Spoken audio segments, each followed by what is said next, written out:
Hello and welcome to Just Pauses. In my life, the ladies who have come to clean the house have been good teachers to me. Almost all of them till date. Their attitudes, their struggles, their take on life and the situations they face have left me wondering. And this thought makes me ask this question: would you judge and rate highly educated people more favorably than the less educated ones? In general, let's say while socializing with neighbors, or while choosing a life partner, or giving a job. Well, yes, you could be right if you do so, but then, as always, it is all about perspectives and experiences. There are no blacks and whites, always shades of grey. Formal education gives info, may open windows for many, but does not make anybody wiser. This is my perspective. What is yours? We may belittle the uneducated or the illiterate, but I have come across several uneducated or just about literate men and women of varied ages who have swept me off my feet with their kindness, love, care, and humane dispositions. Some of us can recall our grandparents as proof of the above. My paternal grandmother was a dignified, gentle, and a very wise lady. She knew to just read and write the Gurmukhi script, but I believe she was far more educated and worldly wise than many others who go about showcasing the privileged tag of good formal education. When she sold our ancestral house, she divided the proceeds equally between not just all her sons but also her daughters in law. Checks of the same amounts as her sons received were issued for them as well. This wisdom was innate in her, and further, she had never allowed herself to be bound by shackles of any superstitions, frivolous rituals, or social practices.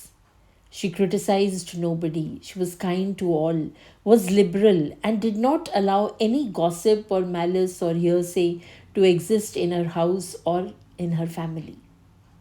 I doubt if our books and our systems teach us to be kind or teach us perseverance, grit, modesty, and to let people be.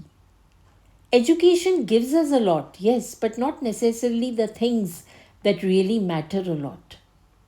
Rather, education makes a lot of us fussy about how words are pronounced or how, about the exact dates and chronology of events or about the formulae and hypotheses to be remembered.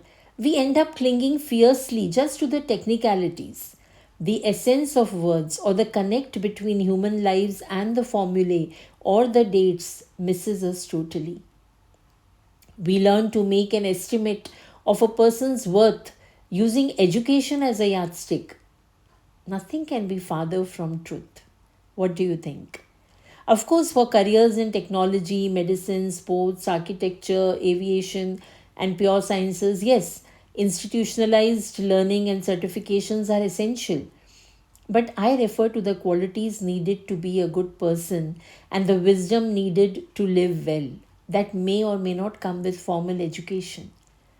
The point also is whether we ought to look up or down at somebody on the basis of how well educated a person is.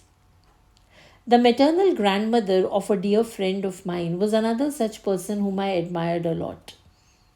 I met Amamma when I went to spend one summer vacation with my friend to her ancestral house in Kannur, Kerala. Though Amamma wasn't educated in the conventional sense, she was extremely wise. In those times when she was raising 9 children without any amenities and without a lot of comforts, when she used to go to the market and buy fruits or vegetables and other items, plastic was not much in use. The local vendors used to wrap items in pages torn from or carry bags made from old newspapers. While most people discarded the paper or the bag after emptying the contents without a thought, Amamma would carefully smooth out the crumpled sheets and keep them next to her wooden cot. Every afternoon after lunch, she would stretch out on that simple wooden bed and read those rescued sheets of newspapers. That was her quiet me time, which she devoted to reading, unlike some of us who offer excuses about not having any time to read.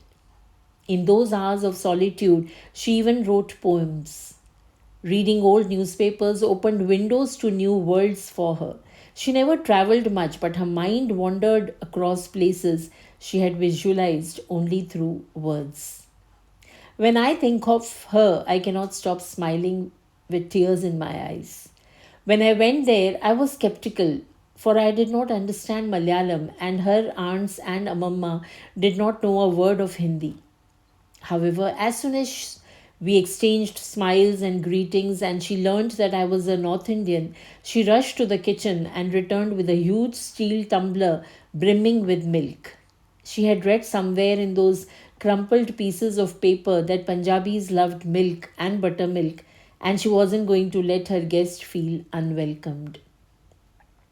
Thereafter, in all the days I stayed there, she checked on me all the time. If I had warm water for my bath, or if the pitter patter of raindrops could be enjoyed better with steaming filter coffee, or if my clothes were wet or dry, or if I was eating well during the meals, and so on. Her earnestness, her warmth, and her innocent understanding of the world still remain my most cherished memories. A person's worth then was not all about collecting degrees and making a lot of money. It was about living life wisely, consciously, and with a conscience. And countless folks embodied that wisdom in the quietest and most beautiful ways. Yes, technology and education have made us smarter, but not necessarily kinder and warmer. Not that we must not be educated and smart, but at least let us not make estimates and assumptions about a person's worth on the basis of formal education alone. Don't you agree? Do comment and share what you feel.